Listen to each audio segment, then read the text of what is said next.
The English Eye Opener ကပြန်လဲကြိုဆိုလိုက်ပါတယ်ဒီတစ်ပတ်တော့ဘာကြောင့်ကဏ္ဍလေးကိုတင်ဆက်လိုက်ပါတယ်ဘောလုံးပွဲတွေမှာဘိုးသွင်းပြီးလို့ရှိရင်အဲ့ဒီဘောလုံးသမားကပြိတ္တတွေစီကိုတွားပြီးတော့လက်ကလေးကိုဒီပကက်လွှဲတဲ့ပုံလုပ်ပြအဲ့ဒါကို lullaby gesture လို့လည်းခေါ်တယ် rock the baby gesture လို့လည်းခေါ်တယ်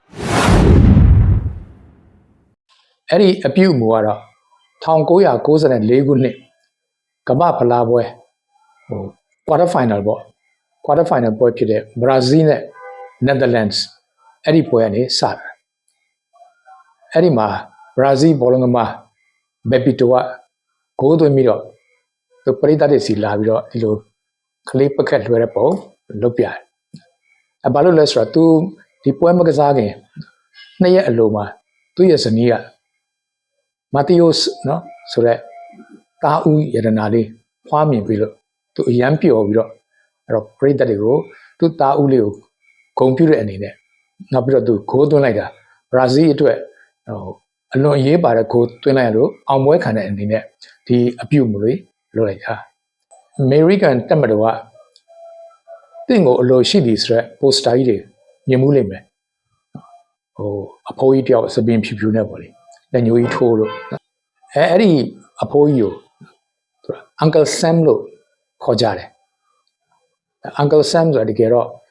American ပြည်ထောင်စုကိုကိုစားပြုတယ်တော့မဟုတ် American အစိုးရကိုကိုစားပြုပြီး Uncle Sam လို့ခေါ်ကြတာ American ပြည်ထောင်စုတော့မဟုတ် American အစိုးရ Uncle Sam လို့ခေါ်လာတာက1812ခုနှစ်ကစစ်ပွဲကြီးကနေစတာအဲ့ဒီစစ်ပွဲတော့က New York ပြည်နယ်ကအသားငါးရောင်းတဲ့လူ Samuel Wilson ပေါ့သူကနေစစ်သားတွေအတွက်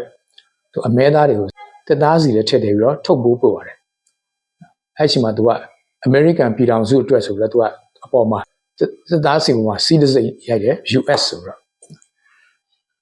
United States ပေါ့အဲ့ဒါကိုစစ်သားတွေကနောက်ပြောင်လေးနဲ့ဒီ US ဆိုတာ Uncle Sam Wilson ကိုပြောတာဆိုတော့နောက်ရင်းပြောင်ရင်းနဲ့ Uncle Sam ဆိုတာ American ပြည်ထောင်စုဖြစ်သွားရော American action မင်းသားကြီးပေါ့ Sylvester Stallone အတူပါဝင်တဲ့ Rambo ရုပ်ရှင်တို့ First Blood တို့ Last Blood တို့အဲ့ဒီမှာအဲ့ဒီ Stallone ရဲ့ဇာတ်ကောင် John Rambo လို့ခေါ်တယ်အများသိတာက Rambo ပေါ့နော်အဲ့သူ့ကို Rambo လို့ခေါ်တာလေးကလည်းစိတ်ဝင်စားစရာအဲ့ဒီ Rambo စာရေးဆရာပေါ့ David Morrellသူကလက်နေဆက်ပေါ်မှာ Rambo ဝတ္ထုကိုရိုက်နေတာဝတ္ထုလာရိုက်တယ်ဇက်ကောင်နာမည်မမှတ်ရသေးဘူးတခုသောစနေနေ့မှာသူ့ဇနီးဈေးကနေပြန်လာတယ်ပြန်လာပြီးပန်းသီးတွေဝယ်လာတယ်ပန်းသီးဝယ်လာတော့ David Morrell မြည်ကြည့်ပါဦးလို့ပြောတော့David Morrell ကောင်းပြီလေဆိုတော့တကိုက်ကိုက်ပြီးမြည်ကြည့်တယ်ချိုးသားပဲဒါပန်းသီးမျိုးလဲလို့မေးတော့သူ့ဇနီးကအဲ့ဒါ Rambo ပန်းသီးတွေတဲ့Rambo ဆိုတော့နော်အားအင်ပြည့်သွားတဲ့နာမည်ပဲခွန်အားပြည့်သွားတဲ့နာမည်ပဲအဲ့တော့သူကြိုက်သွားတော့သူရိုက်နေတဲ့ဝတ္ထုတွေကဇက်ကောင်ကို Rambo လို့မှဲ့လိုက်တယ်နာမည်အပြည့်ကတော့ John Rambo ပေါ့ John ကိုမှဲ့လိုက်ရတာလဲ American ပြည်တွင်းစစ်တုန်းကနော်တချင်းတစ်ပုတ်ဖြစ်တဲ့ When Johnny Comes Marching Home က Johnny ကိုယူထားတာအဲ့ဒီတော့ John Rambo ဖြစ်ပေါ်လာပုံလေးအကြောင်းပြောရင်းနဲ့ပဲဒီတစ်ပတ်The English Eye Opener အစီအစဉ်ကိုညီကုန်းချုပ်လိုက်ပါတယ်